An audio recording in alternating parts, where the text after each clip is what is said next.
kill me.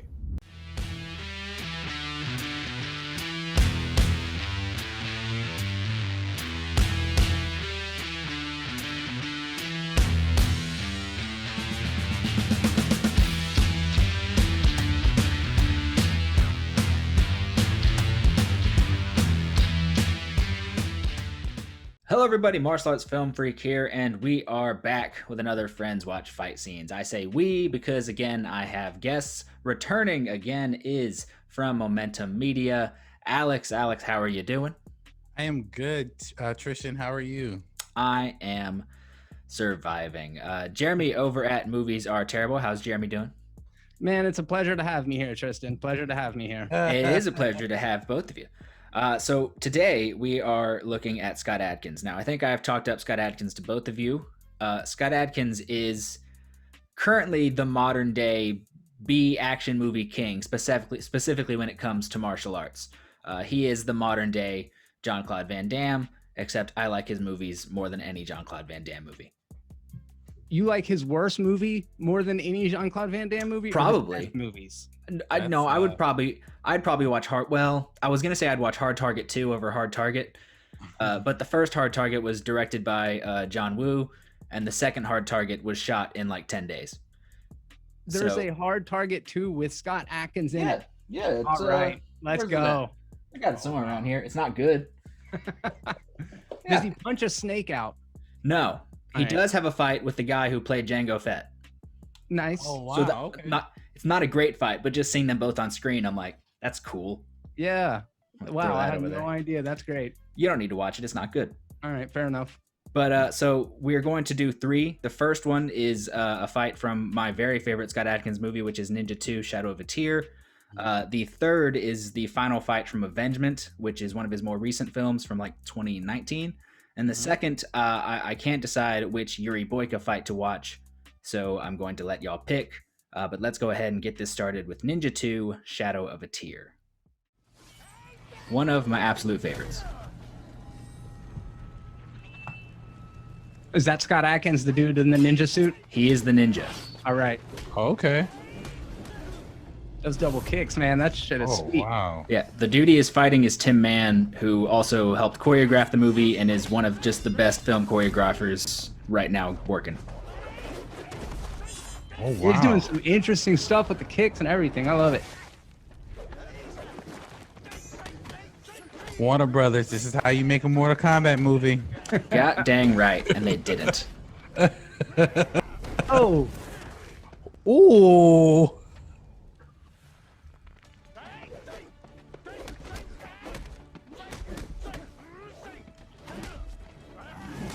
Ooh. There's another one. Holy crap. That was like 3 pretty much.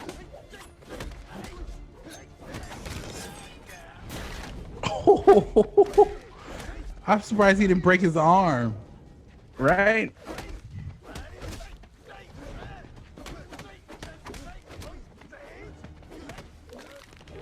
And it's like more than just the kicks. Like it's genuinely really good, like handwork and everything. Mm-hmm. He is just shining so bright compared to Scott Adkins in this particular fight, but that's okay. I'm just seeing, all I'm seeing is this little dude just freaking kill it. That makes sense. Tim Mann's amazing. I mean, he's also taken the much more offensive role as well. Oh, wow.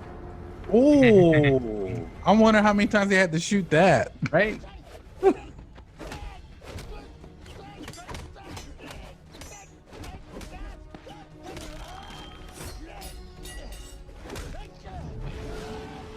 I don't know if it's the filmmaker in me, but you can just definitely tell that these people are dancing. Like, this is you like you can see that they're calculating each move. It's a bunch of people who all understand like how choreography works, because even the guy who directed it, Isaac Florentine, like he is a martial artist. He like before actually in the 90s he choreographed a bunch of Power Rangers. Oh, okay. Alex's favorite franchise. That's so natural. Oh, dude. Split his thigh open and then stabbed him straight in the chest. Holy crap. All right, so that was Ninja 2: Shadow of a Tear. What are you guys thinking about that one? I thought the choreography was amazing. A lot of it reminded me of I can't remember the fighting movie that I was thinking of, but it's a particular fighting movie that had a lot of flowing choreography like that. I made the joke that, you know, obviously Warner Brothers, this is how you make a Mortal Kombat movie, and a lot of it kind of reminded me of the actual game, of how flawlessly they're moving, and Mhm. they're in sync as they're moving in this film. So I actually really like it. I kind of want to watch the movie now after watching I'm it. telling you, there's a reason it's one of my very favorite Scott Adkins movies. It's Yeah. incredible from start to finish. Yeah, it looks really good. Yeah, I agree. I feel like as of right now, we've watched 6 or 7 different fight scenes in previous videos, and this one I find to be another one of those like well used set pieces. The fire in the background and the exterior shots at nighttime. Really great lighting for one thing, and watching the choreography is super impressive in this particular fight.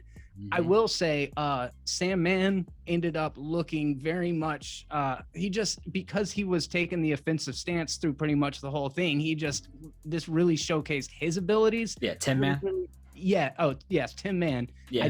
I didn't unfortunately see a lot of the what's his name? Scott Adkins? Scott Adkins, yeah. Not excellent, yeah.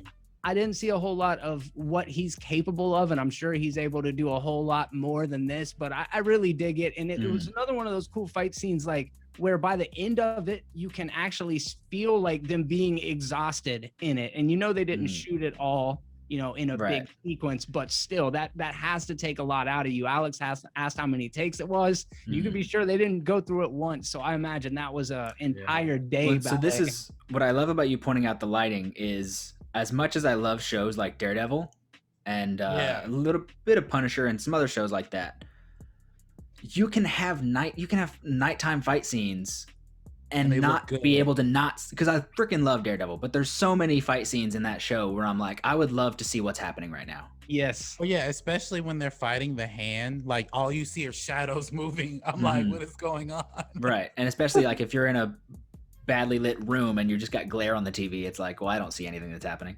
Well, to be fair, how do you think Matt Murdock feels? That's a fair question.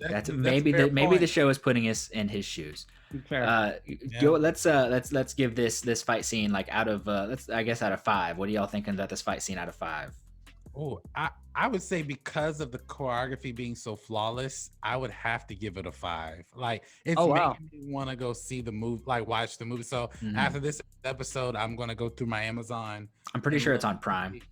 Okay, see, if it's on Prime, then I'm definitely gonna watch it. It may be one of those situations where, you know, like whenever you start talking about a movie, then it's suddenly not on a streaming service. Yeah, that has happened a lot. That could happen. Hopefully it doesn't happen to you. Jeremy, what you thinking? 5, huh? Wow, that's a really high score. I will say there are some really fancy legwork in here. Tristan, you pointed out more than that. I know it's not simply that, but there were like some times where he kicked twice in the air before he even hit the ground. And that is super rad to me. I really liked the actual continuity of the editing. I'm going to go with a 4. I mean, you got to throw like a good 30, 40 people in there, and they got to be decapitating each other before I'm giving anything a 5. So 4. Right. I gotcha. So Jeremy's going 4, Alex going 5. I'd probably give this somewhere around a 4, 4.5. Like I said, it's one of my favorite Scott Adkins movies. So moving on to a character named Yuri Boyka.